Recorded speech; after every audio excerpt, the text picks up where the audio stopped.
What's up everybody, it's Sean here, back today to give you guys a review of the Adidas EQT or Equipment 93 in this OG white, black, and green colorway. Today's video is brought to you by the good people from Heffelux. Heffelux is my all-time favorite sneaker insoles, and they sell eTPU insoles, which essentially is the same material used for Adidas Boost. So if you're looking to add some additional comfort into your shoes, be sure to check out their website, which is linked down below, and you'll see they sell 4 different insole options. So really depending on the type of insole density and cushioning setup you're looking for, whether that's for a pair of boots or for sneakers, there's going to be something for everybody. So I've been a proud paying customer of Heffelux for years now, and I honestly stand by their products. They truly are very comfortable. So if you guys want to save 15% off your entire purchase, be sure to use the code SEANGO at checkout. So back to the shoes, this is the iconic Adidas EQT Support 93, which is definitely one of the most recognizable and important sneakers in Adidas' history. And this year marks the 30th anniversary of the birth of the original EQT line in the early 90s, which was created by Robert Strasser and Peter Moore, who is more famously known as the creator of the Air Jordan 1. So the EQT or equipment line from Adidas is all about the essentials. So whereas the designs in the 80s were often very frivolous and extra, Strasser and Moore really wanted to strip down their products so that it really focused on performance, giving you everything you needed and nothing else, which makes sense why this line is called Adidas Equipment, because in a sense, for active living and for sports, equipment is the bare essentials and pretty much all you need sometimes to get the job done. So this model is the EQT Support 93, and of all the different shoes to release within the EQT line, these guys are arguably the most popular. So this pair released earlier in November for a price of $130 or $170 here in Canada. The official colorway for this shoe is Core Black and White Vapor, and the product code for this shoe is S29092. So first off, here's a quick look at the box, and this being the 30th anniversary of the equipment line, the sneakers in this collection are released as an Adidas Consortium release. So we have this brown natural colored cardboard box, we have the famous Adidas equipment logo, which are these 3 diagonal stripes. This is printed on top in that iconic sub-green color, and again we have another Adidas logo on this side, along with the Consortium logo on the other side. As for the shoes, so diving into the details of this, the base layer of the sneaker is constructed out of this black colored mesh. Overlaid on the front toe cap, we have this white colored synthetic suede, which has a very nice soft feel to it in hand. And then overlaid on the sides of the toe box, we have this gray colored suede. Moving downwards, we have this black colored suede covering the eyelets area of the shoe. And then beneath this, we have these 3 green colored TPU eyelets, which are connected to these 3 green colored nylon straps, which forms the shape of the Adidas 3 stripes. Underneath this, we have more of that black colored mesh, and then across the bottom, we have that white colored suede once again. Moving downwards, we have this gray colored suede, which connects to the top eyelet of the shoe. And then if I flip the shoe over to the medial side, we have a light gray TPU flap, which is done in this triangular shape. And this gives you some additional support and containment on the medial edge of your foot. Next to this, we have this dark gray colored TPU heel clip, which gives you added structure and support for the back end of the shoe. And then above this, we have more of that white colored synthetic suede. We have Adidas equipment embroidered in the center, along with this white colored neoprene at the very top of the heel. For the laces, so these come with these lace locks which have support branding on it, and then the laces themselves are done in this flat style in black.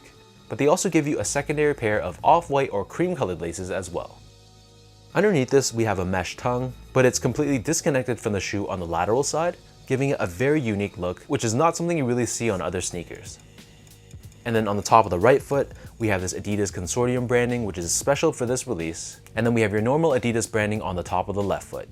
Moving on to the insoles, these come with a foam padded insole which is lined in this white colored textile on top. And then pressed onto the heel, we have Adidas equipment branding.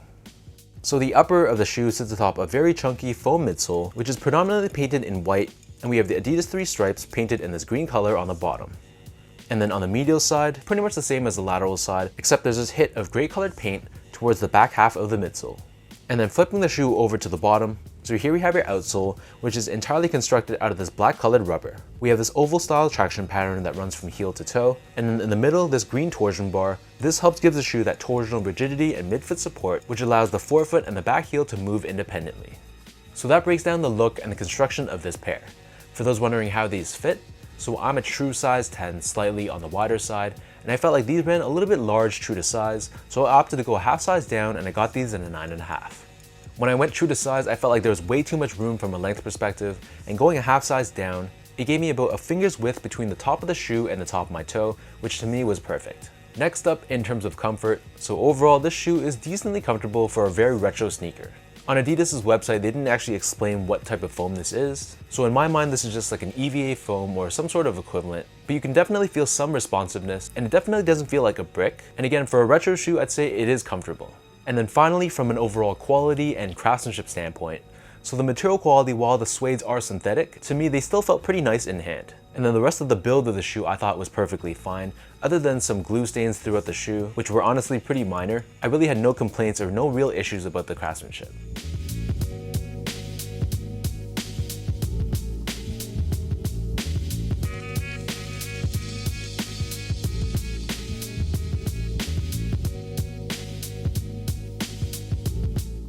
So with all that out of the way now, let's lace these up and I'll show you guys how these look on feet.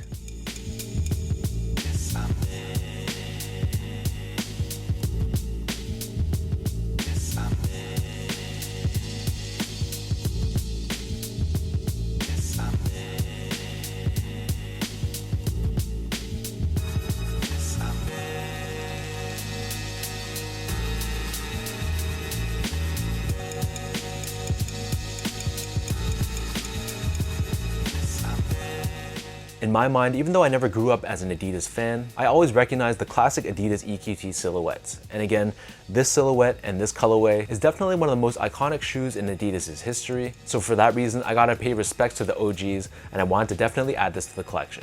So let me know in the comment section down below what you guys think about this Adidas Equipment Support 93 in this OG white, black, and green colorway.